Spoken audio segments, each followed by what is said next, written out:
আসসালামু আলাইকুম। আমি বাগলাট ইউনিয়ন থেকে কথা বলছি। জেলা কুষ্টিয়া, থানা কুমারখালী। বাগলাট ইউনিয়ন আবাসন প্রকল্পে এবং আমি দরিদ্র মানুষ। আমার 8টা লোক ফ্যামিলিতে। আমি খুব বেকারে পড়ে আছি, ভ্যান চালাই এবং কোনো সরকারি কোনো সাহায্য পাই না।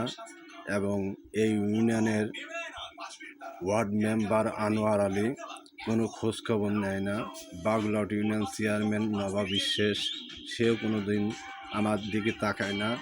ভূমিহীনে কিছু লোক, আওয়ামী লীগের লোক আছে, এরা 2টা 3টা করে কার্ড পায়, স্লিপ পায়, কিন্তু আমরা পাই না। আপনার কাছে এবং এটুকু প্রার্থনা জানাই, আপনারা একটু এই বিষয় নিয়ে তদন্ত করেন, একটু যাচাই করেন। আমার আবাসনে বেশ কিছু লোক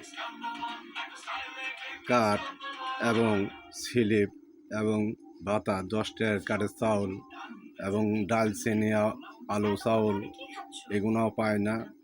আপনার কাছে আমি এটি জানাচ্ছি, আপনারা সবাই একটু খেয়াল করেন।